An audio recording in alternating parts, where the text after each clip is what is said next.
저에게 다 있는 방송 별다방.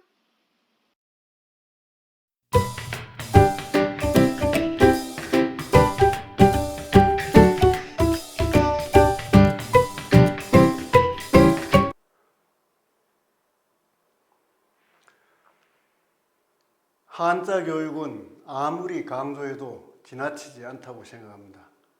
1972년 교육부에서 상용 한자 1800자를 선정해서 이것을 중학교 때 900자, 고등학교 때 900자 이렇게 가르치겠다고 약속을 했습니다. 왜 그렇게 했느냐? 1970년 1월 1일에 한글 전용을 했습니다. 거기에 당장 부작용이 나타나니까 2년 동안 한자를 연구해서 1800자를 선정해서 그것을 부작용을 보완하기 위해서 1800자 교육용 상용 한자를 만들었는데 지금 해가 갈수록 한자 교육을 등한시하고 있습니다. 저는 이것을 교육부의 무책임이라고 저는 생각을 합니다. 그 뒤에 공부한 학생들, 한자를 모르는 청년들, 젊은이들은 교육부를 상대로 오히려 한자 교육 못 배웠으니까 손해배상하라 하는 그런 이야기도 할 만하다라고 저는 생각을 했습니다. 그런데 점점 더 한자가 힘을 못 쓰고 있다. 한자를 알아야 되는데 알아야 된다는 것은 분명하고 교육을 시켜야 되는 것도 분명하다고 생각하는데 어른들이 그것을 하지 않습니다. 전직 교육부 장관 22명, 국무총리 22분이 한자 교육을 해야 된다라고 서명까지 했습니다. 그런데 한자 교육은 흐지부지하고 잘 되어 있지 않다는 겁니다. 이게 저는 되게 마음 아프게 생각을 합니다. 이번 시간에는 묵비사염하고 시찬 고양인이라에 대해서 설명하겠습니다. 묵자는 먹묵자입니다. 먹은 검지요. 그러니까 위에 뭐가 있습니까?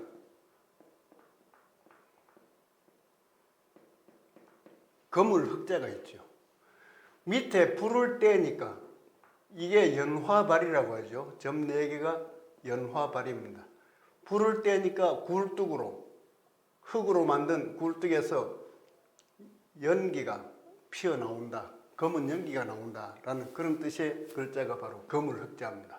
그러니까 검은 것 자체가 흙에서 이루어지기 때문에 이것이 먹은 흙으로 만든다. 검은 흙으로 만든다 해서 먹묵자가 되는 겁니다. 빗자는 안일빗자입니다. 밑에 있는 것이 마음심, 마음이 아니다. 마음이 아니니까 슬플 빗자가 되죠. 슬프다. 마음이 안정되어 있지 않다. 마음이 편하지 않다 하는 것이 바로 그것이 슬프다는 뜻입니다. 슬플 비. 사자는 실사자입니다. 이것이 원래 실사자입니다. 그런데 부수에 보면 이 한자만 써서 실사 또는 실사변이다라고 이렇게 이야기를 합니다. 근데 요 글자는 한자만 쓰면 가는 실명이 됩니다. 가는 실이다. 자, 이 가는 실은 뭡니까? 작을 요, 요것이 작을 요자입니다. 작을 요와 작을 소. 이것이 연결된 것이 실입니다. 그래서 이것이 가는 실명이다. 작은 것이 연결되어 있다. 이렇게 연상을 하시면 되고, 또 요 실사변이라고 했는데 요 실사자를 하나만 취해가지고 실사의 약자로 쓴다. 이렇게 생각하시면 되겠습니다. 실사. 그 다음에 이것은 물들일 염자입니다. 물들일 염자.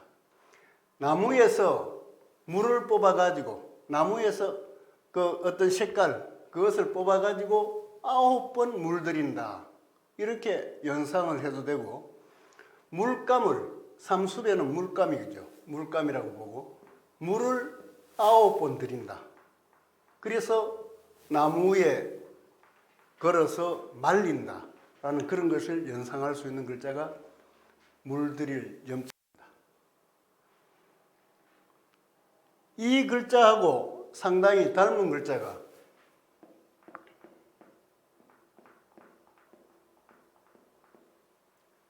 이것은 들보량이라고 합니다. 들보량. 그러니까 대들보다 옛날 한식집에는 대들보가 있습니다. 기둥과 기둥 사이에 연결하는 위에 놓는 큰 나무를 들보, 대들보라고 이야기하죠. 그래서 들보량자와 물들일 염자가 상당히 닮은 점이 있는데 이것은 들보량자는 오른쪽에 있는 것이 이렇게 되어 있습니다. 이것은 칼도, 이것은 칼날인, 이것은 비로소 창자가 됩니다. 그러니까 이 글자는 비로소 창자하고 같은 글자 모양은 다른데 같은 뜻의 한자입니다. 창. 전에 한번 어디서 설명을 했습니다마는 비로소 창자는 시작한다는 뜻이 있어요. 이것은 곶집 창자입니다. 창고라는 뜻입니다. 창고. 창고. 곶집 창자인데 이것은 어떤 곶집이냐? 이것은 모았다는 뜻입니다. 모았다. 모을 집. 무엇을 모았느냐? 누가 모았느냐? 뭘 하기 위해서 모았느냐? 임금이 쓰기 위해서 모아놓은 창고다. 이런 뜻이 들어있습니다. 그래서 창조한다. 뭘 새롭게 나라를 연다. 이렇게 할 때는 임금이 쓰는 창고를 칼로 열어가지고 그 앞 정권에게 또 그 앞에 왕조에서 굶주렸던 백성들에게 창고를 칼로 열어서 나누어 줘야 된다라는 뜻이 담긴 글자가 비로소 창자입니다. 이것을 줄여서 이렇게 쓰고 있다라고 생각하시면 되겠습니다. 시자는 글씨 또 시시라고 하죠. 자, 말로서 이야기할 수 있다는 겁니다. 그 다음에 이 시는 오른쪽에는 절사가 붙어 있습니다. 그런데 이것은 절사가 아니고 시로 발음되는 그 이유가 뭐냐? 이것의 원래 뜻은 관청이라는 뜻입니다. 관청시. 그래서 관청시가 되고 이 관청의 스님들이 옛날 중국에서 스님들이 들락거리기 때문에 이것이 절사의 의미로 파생되었다. 이렇게 보시면 되겠습니다. 그래서 시란 것은, 글이란 것은 어디서 가르쳐 주느냐? 아주 오랜 옛날에는 글을 아는 사람이 관리들 외에는 없었으니까 관리들이 관리를 양성하기 위해서 관청에서 글을 가르치다라는 뜻이 여기에 남아있는 겁니다. 찬자는 기릴 찬자입니다. 기린다, 칭찬한다, 찬양한다 라는 그런 뜻이겠죠. 자, 뭘로 찬양합니까? 말로서 찬양한다. 말로서 그분의 업적을 기린다 라는 뜻이 있습니다. 하나만 오른쪽에 있는 것은 도울 찬자입니다.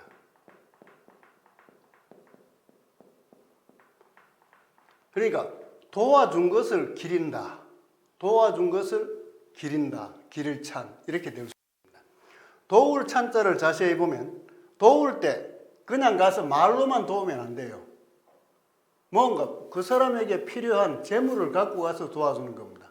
밥을 주든지 물질을 가져가서 도와준다. 그래서 밑에 조개패가 있습니다. 물질로서 도와준다. 그 다음 위에 도울 때 어떻게 해야 되느냐? 먼저 선자를 2개 해놨어요. 이것이 뭐냐 하면 나아갈 신자입니다. 신. 그러니까 먼저 선자를 2개 한 이유는 뭐냐? 경쟁하듯이 나아가서 제물로서 도와줘야 된다 하는 뜻이 이 도울 찬자에 들어 있습니다. 그러니까 기릴 찬자는 그냥 하는 것이, 그냥 기리는 것이 아니고 재물을 가지고 그것이 필요한 사람에게 서로 경쟁하듯이 나아가서 도와줘야 된다. 도와준 것을 말로서 기린다, 칭찬해 준다라는 뜻이 바로 도울 찬자의 뜻입니다. 고자는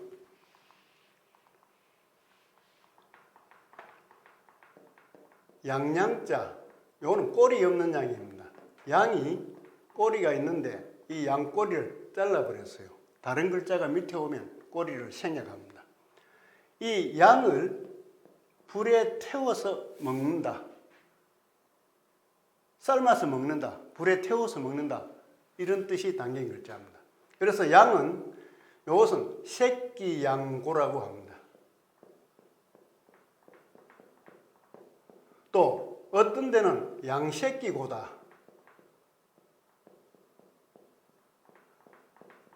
이렇게도 나와 있고, 또 이것은 염소라는 뜻도 갖고 있습니다. 염소고. 그래서 염소고 새끼 양이고 간에 이것은 불에 태워서 먹기 좋다 하는 그런 의미가 되겠습니다. 양자는 양의 앞모습을 본뜬 상형문자입니다. 양의 뿔이고 이것은 양의 얼굴인데 전체적으로 이렇게 써놓은 것입니다. 그래서 시찬 고양, 자 앞에서부터 풀이하겠습니다. 묵비 사염하고 시찬 고양이니라 했습니다. 묵은 사람 성입니다. 성. 그래서 묵은 누구를 가르치는?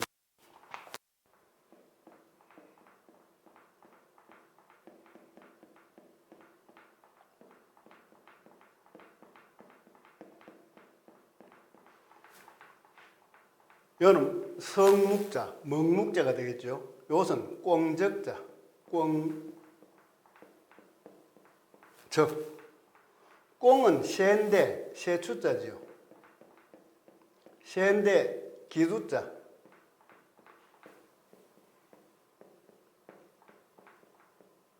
날개가 아름다운 새다. 꽁의 색깔이 아름답지요. 그래서 꽁적자를 썼습니다. 이 묵적이라는 분이 있었는데, 이 묵적이라는 사람은 춘추 전국시대 가운데 전국시대 때 학자입니다. 겸애설, 겸할 겸자, 사랑의 자, 이 겸애설을 부르짖은 학자인데, 이 묵적이라는 분이 공자님보다는 한 200년 후에 태어나신 분입니다. 생활하셨던 분이다. 그래서 이 묵적은 공자님의 유학의 일파인데, 이분은 다 같이 사랑하라, 모두 사랑하라 라는 뜻으로 겸애설을 주장했다라고 이야기를 하고 있습니다. 그래서 이 사람은, 이분은 어떻게 했느냐, 뭘 슬퍼했느냐, 묵적은 슬퍼했다는 겁니다. 뭘? 실이 물들어지는요, 실이 염색되는 것을 슬퍼했다라는 뜻이 바로 묵비사념입니다. 자, 왜 실이 물들어지는 것을 슬퍼했을까요? 원래 실의 바탕은 흰색입니다. 흰색. 그런데 묵적은 그 실을, 흰색의 실을 노랗게, 파랗게, 붉게 이렇게 물들여지는 것을 슬퍼한 이유가 있습니다. 왜? 사람의 본성은 희고 깨끗하고 맑은데 주위 환경이 자꾸 이 사람을 물들인다는 거죠. 그래서 선한 사람이 나빠진다, 악에 물든다 라는 그런 뜻을 담고 있는 겁니다. 그래서 묵적은 사람의 본성, 흰 실이 물들어지는 것을 슬퍼했다. 마찬가지 같아요. 어린애들이 태어나면 순수하게 태어나죠. 그래서 맹자는 성선설을 이야기한 겁니다. 순자는 선하게 태어나지 않는다. 악하게 태어난다는 거죠. 악한데 교육의 힘으로 선해진다라고 그렇게 수훈자는 생각했습니다. 그래서 맹자는 성선설, 수훈자는 성악설이라고 이렇게 성악설을 주장했다라고 이야기를 합니다. 자, 그런데 어쨌든지 묵적이라는 분은 실이 물들어진다. 봄바탕이 다른 물이 들어진다. 주위의 사람들에 의해서 또 위정자들에 의해서 악하게 물들어지는 것을 슬퍼했다라는 뜻이고, 시에서는 이거는 시경을 이야기하겠죠. 시경 또는 시전이라고도 이야기합니다. 시경에서는 고향편을 기렸다. 시경에서는 고향편을 기렸는데 이 고향편의 내용이 뭐냐면 주나라를 세운 무왕, 문왕무왕이죠. 흔히들 주나라를 세운 두 임금을 이야기할 때 문왕과 무왕을 같이 이야기합니다. 문왕과 무왕을 같이 이야기하는데 문왕이 주나라의 기틀을 다져놓고 주나라를 세울 수 있도록 해놓고 그 아들인 무왕에게 돌아가시자마자 무왕이 상나라, 은나라를 쳐서 멸망시키고 주나라를 세우게 되는 겁니다. 그래서 무왕은 자기의 아버지를 문왕으로 추존하게 되죠. 추존하게 된다. 그래서 이 문왕의 어진 정치가 있었기 때문에 무왕이 주나라를 세울 수 있다는 거죠. 그래서 시에서는 이 고향편에 그러한 이야기가 나와서 다 그 문왕과 무왕을 같이 기리고 있기 때문에 시경에서는 고향편을 기리고 있다, 기린다. 그 위대한 업적을 기리고 있다라는 그런 뜻이 바로 시찬 고향입니다. 그래서 묵적은 실이 염색되는 것을 슬퍼했다. 사람의 본성, 실이라는 것은 사람의 본성입니다. 흰 바탕, 이것이 다른 영향에 의해서, 다른 사람에 의해서 나쁘게 물들여지는 것을 슬퍼했다. 또 시경에서는 고향편을 기린다. 고향편은 문왕과 무왕의 위대한 업적을 찬양해 놓았기 때문에 이것을 기렸다라는 뜻이 되는 것입니다. 문왕과 무왕처럼 정치를 잘하면 백성들이 따르게 됩니다. 무왕이 아주 병력이 많아가지고 주나라를 세운 것이 아니고 문왕이 덕을 많이 쌓았기 때문에 무왕이 깃대만 흔드니까 주위의 나라들이 다 복종해서 무왕의 밑으로 다 와서 주나라가 서게 되는 것입니다. 이것이 바로 역사가 가르쳐주는 교훈입니다. 정치를 잘하면 모든 사람이 따르게 돼 있어요. 어진 정치를 하면 선한 사람들이 몰려듭니다. 악한 사람들은 물러나게 돼 있어요. 우리나라의 정당도 마찬가지입니다. 선한 당이 되면 어진 사람이 몰려드는데 나쁜 당이 되면 어진 사람조차도 물러나게 돼 있어요. 우리 정치가 정말 바뀌어야 된다고 많은 분들이, 뜻이 있는 많은 분들은 그렇게 말씀들 하십니다.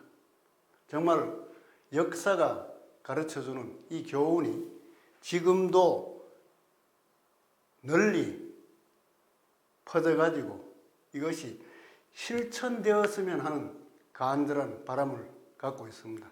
제가 천자문을 강의하는 이유도 바로 이런 데 있다. 정말 정치 잘하자. 백성들이 따를 수 있도록, 믿고 따를 수 있도록 정치를 잘해주면 좋겠다라는 마음을 담아서 저는 이 강의를 하고 있습니다. 감사합니다. 좋아요와 구독 눌러주세요.